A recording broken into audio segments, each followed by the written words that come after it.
करीब 7 महीने के बाद दो दोस्तों की आपस में मुलाकात हो जाती है और जब मुलाकात होती है तो दोनों फैसला करते हैं कि चलो बैठते हैं, पार्टी करते हैं। जो दोस्त बाहर से आया हुआ था उसी दोस्त को अपने घर पे लेके जाता है और पार्टी शुरू हो जाती है। दोपहर के लगभग 2 बजे के आसपास का समय हो रहा था।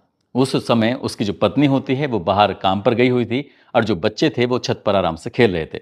दोनों दोस्त एक दूसरे के सामने बैठते हैं और बैठने के बाद उनकी दोनों की शराब शुरू हो जाती है। एक के बाद एक पैक बना जा रहे थे और बनाते बनाते एक दूसरे को पिला रहे थे और इसी बीच में दोनों ने अपनी अपनी बातें करना शुरू कर दिया। अभी बातचीत का सिलसिला शुरू ही हुआ था कि जो दोस्त बाहर से आया था उस दोस्त ने कहा, भाई मेरे पैसे कब दोगे।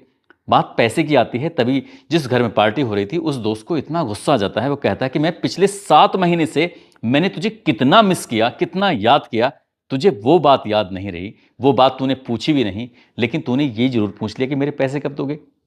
पैसे की इतनी भी क्या जरूरत है। इस तरह की बात थी। उसने कहा कि मेरे पैसे हैं, तुझे पैसे तो देने ही पड़ेंगे। दोनों की बातचीत का सिलसिला यहीं से शुरू हुआ था और कब वो उन दोनों के बीच में मनमुटाव की स्थिति पैदा हो जाती है।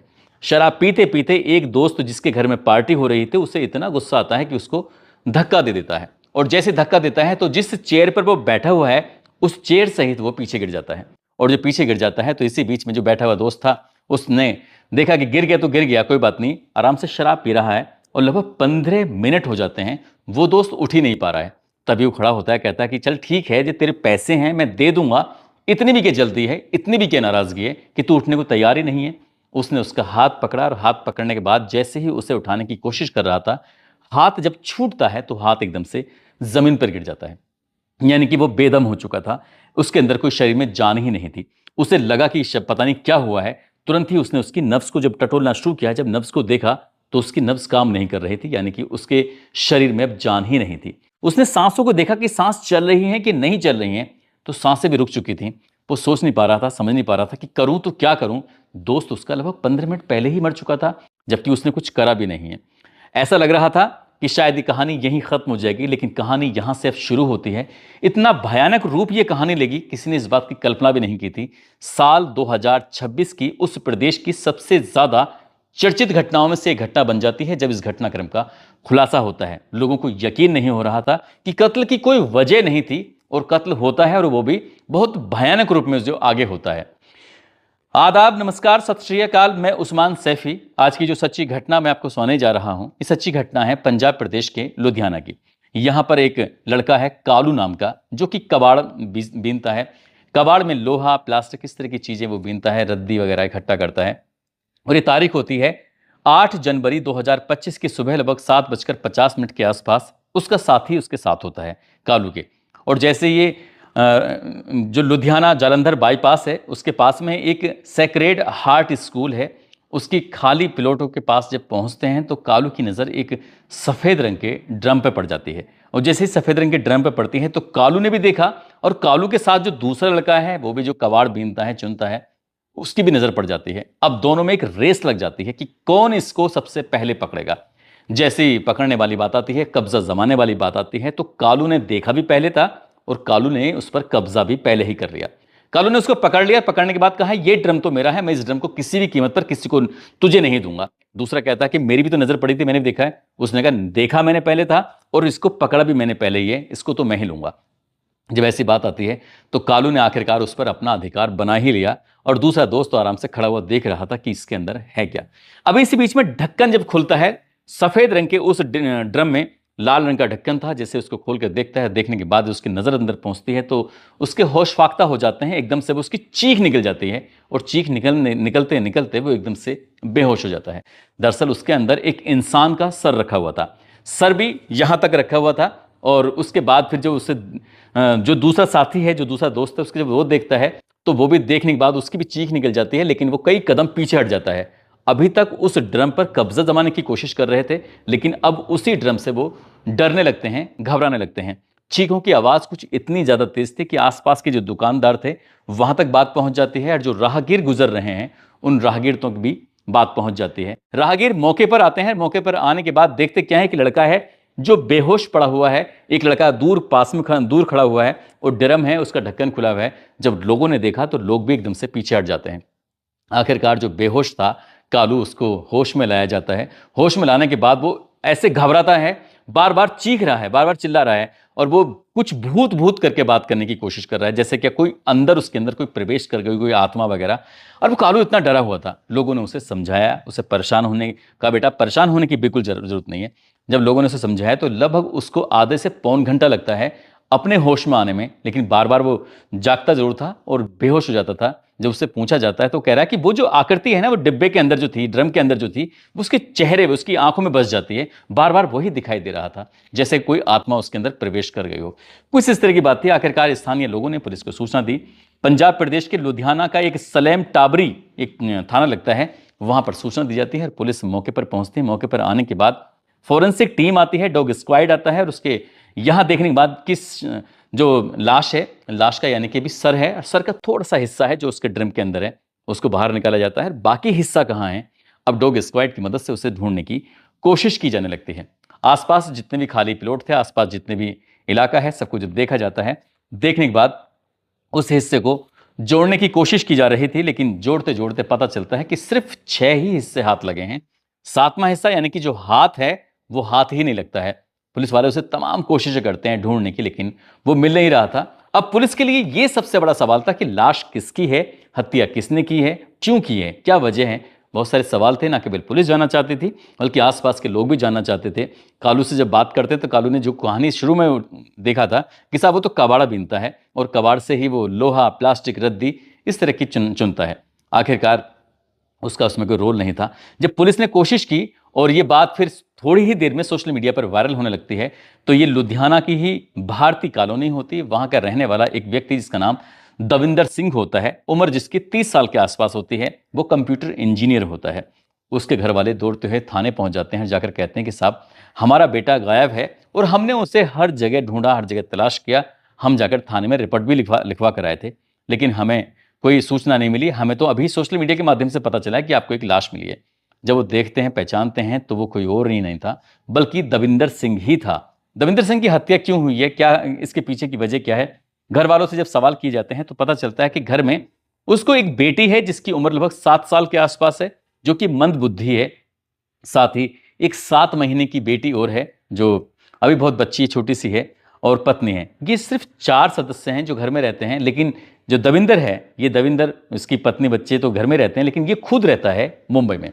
मुंबई में कंप्यूटर इंजीनियर है और ये अभी 6 जनवरी 2026 को ही तो वापस आया था, और जब घर आता है तो महज 15 मिनट ही घर पर रुकता है। इसके बाद अचानक से गायब हो जाता है। घर वाले पूछते हैं किसके पास गया था, तब घर वालों ने एक शक जाहिर किया था कि हो सकता है कि वो अपने दोस्त, जिसका नाम शमशेर सिंह उर्फ शेरा, वो अपने दोस्त के पास जरूर जाता है। पुलिस वालों ने पूछा कि ठीक है, उसके बारे में कुछ जानकारी, जो डिटेल है वो बताइए। जब पुलिस वाले उसके पास जाते हैं तो वो वहां पर मिलता नहीं है, और फिर पुलिस ने अपने हिसाब से उसको ढूंढने की कोशिश की, तमाम जहां जहां भी वो आता है, जाता है। साथ ही पुलिस ने अब उस ड्रम के बारे में जानने की कोशिश की। आसपास के लगे हुए सीसीटीवी कैमरे थे, उनको भी देखने की कोशिश की, तो सीसीटीवी कैमरे में दिखाई देता है वही शमशेर सिंह उर्फ शेरा, और साथ में जो उसकी बाइक के पीछे बैठी हुई है, इसका नाम कुलदीप कौर है, उसकी बीवी का नाम। अब ये दोनों मियाँ और बीबी उस ड्रम को बीच में रखकर ये निकल रहे हैं, घूम रहे हैं इस तरह से। अब पुलिस के लिए कोई और नहीं था बल्कि यही प्राइम सस्पेक्ट थे। पुलिस ने जब इनको तलाश करने की कोशिश की है तो आखिरकार 8 जनवरी मिल जाता है। जब मिल जाता है तो ये अनाज मंडी के पास जाकर छिप जाता है। पुलिस उसे गिरफ्तार करती है। गिरफ्तार करने के बाद उससे पूछा जाता है कि भाई क्या बात है, तुमने हत्या क्यों की है, इसके पीछे की पूरी कहानी क्या है। तब उसने बताना शुरू कर दिया। कुछ जानकारी जो घर वालों से जुटाई गई थी उससे पता चल जाता है। तो ये शमशेर और दविंदर दोनों लगभग 15 साल तक एक ही कॉलोनी में आसपास ही घरों में रहते थे, आसपास रहते थे। ये जो शमशेर सिंह है, ये दरअसल काम करता है बढ़ईगिरी का, यानी कि कारपेंटर का काम करता है, लकड़ी का सारे सामान वगैरह बनाता है। और इसने करीब करीब 8 साल पहले दविंदर ने अपने घर में एक मशीन लगाई थी, कंप्यूटर नीटिंग की मशीन लगाई थी। और जो उस कंप्यूटर नीटिंग की मशीन पर वो खुद भी काम करता था और कभी कभी अपने दोस्त शमशेर को भी बुला लिया करता था।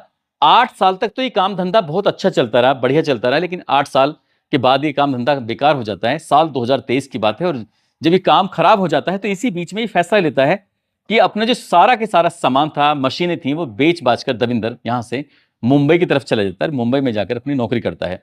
यहाँ बीवी है, उसकी एक बेटी है, और उसके बाद जब वक्त आगे बढ़ रहा था तो कुछ दिन के बाद एक और बेटी पैदा हो जाती है। लगभग इसी तरह से उसका अपना जिंदगी चल रही थी। अब इसी बीच में ये तारीख होती है 6 जनवरी साल 2026। ये मुंबई से अपने घर अपनी पत्नी अपनी बेटी से मिलने के लिए आ रहा था, लेकिन जब भी वो कभी बाहर जाता है और बाहर से घर आता है तो सबसे पहले अपने दोस्त शेरा को जरूर फ़ोन करता है, शेरा से बातचीत करता है। अभी ट्रेन में बैठा था, शेरा से कहता है कि शेरा मैं क्या नाम यहाँ लुधियाना में आ रहा हूँ। जब वो इस तरह की खबर देता है तो कह रहा है कि ठीक है, अरे बहुत अच्छी बात है, मुलाकात करते हैं। तो खुद ही जाता है, खुद ही जाने के बाद उसको रेलवे स्टेशन से लेके आता है। जब रेलवे स्टेशन से लेके आता है उसके बाद फिर वो सामान लेके सीधा अपने घर पहुंचता है। घर जाने के बाद सबसे पहले वो सामान को रखता है, अपनी बेटी से मिलता है, अपनी पत्नी से मिलता है, जो बड़ी बेटी है उससे मुलाकात करता है। और मुलाकात करने के बाद तुरंत ही वो सीधा अपने दोस्त के पास पहुंच जाता है। घर में कोई बहाना करके मैं अपनी बाल कटाने के लिए जा रहा हूँ, बाजार से कुछ सामान खरीदने के लिए जा रहा हूँ, इस तरह की बात थी। वो उस तरह का कुछ कह के चला जाता है, लेकिन सीधा अपने दोस्त के पास जाता है। और जब दोस्त के पास जाता है शेरा के पास, तो शेरा से जाके कहता है दविंदर यार पार्टी वार्टी करते हैं। अभी दोपहर के 2 ही बजे थे और वो पार्टी उससे याद आ जाती है। और जब पार्टी की याद आती है, पत्नी है जो शेरा की, जिसका नाम कुलदीप कौर है, वो तो काम पर गई हुई है। जो 2 बेटे हैं उसके, वो दोनों बेटे छत पर खेल रहे थे, बातचीत कर रहे थे। बातचीत करने के बाद शराब पीना शुरू कर देते हैं। शराब पीते पीते अचानक ही उसको वो धक्का दे देता है और धक्का देते ही उसकी मौत हो जाती है। मौत हो जाती है तो वो घबरा जाता है। कई घंटे के बाद उसकी पत्नी जब वापस लौट कर आती है तो वो पूरी कहानी अब तक की बता रहा था कि ये मेरे पास आता है, मैंने इसको धक्का दिया और ये मर गया। अब अगर हम लोगों को बताएंगे, पुलिस को बात पहुंचेगी तो पुलिस हमें पकड़ लेगी, गिरफ्तार करेगी, पुलिस मारेगी, ये करेगी वो करेगी, इस तरह की बात थी। वो इतना बुरी तरह डर जाते हैं। तभी पत्नी और वो मिलकर दोनों फैसला करते हैं, प्लानिंग करते हैं कि क्यों ना इसके छोटे छोटे टुकड़े कर दिए जाएं और टुकड़े करने के बाद इसको दूर फेंक दी जाए, किसी को पता भी नहीं चलेगा। इस तरह की बात थी। वो बढ़ई का काम किया करता था, यानी ये कारपेंटर का काम किया करता था। उसके पास लकड़ी काटने के सारे औजार भी होते हैं। और इसी बीच में उसने एक लकड़ी काटने वाली आरी से अपने दोस्त के टुकड़े करना शुरू कर दिया। उसने अपने दोस्त के 7 टुकड़े किए थे। और 7 टुकड़े जब कर रहा था तो इसी बीच में जो उसका ब्लड था वो चारों तरफ बह रहा था, लेकिन उसने बाल्टी में, कहीं से बर्तन में, उस तरह के उसके शरीर को रखा। और एक उनके पास एक छोटा सा सफ़ेद रंग का ड्रम होता है, उसके अंदर भी उसको रख देता है। और रखते रखते जब देखता है कि उसके अंदर बाकी हिस्सा आता ही नहीं है, क्योंकि ड्रम का साइज बहुत छोटा होता है। आखिरकार बाकी हिस्सों को बोरी के अंदर पैक करता है। और बोरी के अंदर पैक करने के बाद जो ये हिस्सा होता है, एक स्कूल के पास खाली जो जगह होती है वहाँ पे ड्रम को फेंक देता है। बाकी के हिस्से को वो गांधीनगर के इलाके में फेंक देता है। वहाँ फेंकने के बाद ये सोच रहा था कि शायद अब कभी पकड़े नहीं जाएंगे, बात कभी खुलेगी नहीं। लेकिन वो पुलिस ने 24 घंटे भी नहीं लगे थे और 24 घंटे में ही इस घटनाक्रम का पुलिस खुलासा कर देती है। और कत्ल की जो वजह सामने आती है वो वाकई चौंकाने वाली होती है। हालांकि घर वालों को, परिवार वालों को, जो दविंदर सिंह के परिवार वाले होते हैं, उनको यकीन नहीं हो रहा था कि कत्ल की इस तरह की वजह हो सकती है। और उन्होंने ये भी लगाया है आरोप कि इसमें जो उसके 2 बेटे हैं जिसको बचाने की कोशिश कर रहा है, वो दोनों बेटे भी उसी के साथ शामिल थे। लेकिन दोनों बेटों की जो उम्र है वो ज़्यादा नहीं बताई जाती, लेकिन बाकी वो दोनों तो जेल चले जाते हैं और इधर इसकी मौत हो जाती है। इधर तो इसके शेरा के जो बच्चे हैं उनकी परवरिश कैसे होगी, साथ ही इधर दविंदर सिंह की जो 2 बेटियां हैं और पत्नी हैं, उनकी आगे की ज़िंदगी कैसे कटेगी, ये अंदाज़ा लगाया जा सकता है कि क्या बात थी। छोटी सी बात इतनी बड़ी बात का रूप ले सकती है कि पूरे प्रदेश भर में इस घटना को लेकर चर्चाएं शुरू हो जाती हैं। दोस्तों, इस पूरे घटनाक्रम को सुनाने का उद्देश्य किसी को परेशान करना नहीं है, किसी का दिल दुखाना नहीं है, बल्कि आपको जागरूक करना है, आपको सचेत करना है। और जाते जाते ये बस्ती के रहने वाले रविंदर कुमार हैं, मेरठ के रहने वाले शाहनवाज रिहान हैं। आज इनका जन्मदिन है। इनको जन्मदिन की ढेरों सारी शुभकामनाएं, बहुत बहुत मुबारकबाद। सूरज हैं और उनकी पत्नी हैं, साथ ही बेटी शालिनी है और भवानी शंकर उनका बेटा जसवंत और बेटी उषा, जो कि झालावाड़ के रहने वाले हैं। राजस्थान के नागौर के रहने वाले अनिल तंवर गेनाना और शिवचरण, डॉक्टर A.K. अग्निहोत्री, अतुल तिवारी, मोहम्मद मुस्तफ़ा मेवात से हैं। तारा चंद्र मीणा सवाई माधोपुर से, अनुराग कुमार, अंजलि गुप्ता बिहार से, ऋषि यादव दिव्यापुर से, वंदना वर्मा बाराबंकी से, रेशमा शर्मा, राजेश शर्मा, गुलाम सरवर, फरहान अंसारी, रामवीर गौतम, दामोदर कुशवाहा, विष्णु बंसल, नीरज कुमार, मोनू, विशाल कुमार, जो कि जौनपुर के रहने वाले हैं। आप सब लोग अपना ख्याल रखें, सुरक्षित रहें। जय हिंद, जय भारत।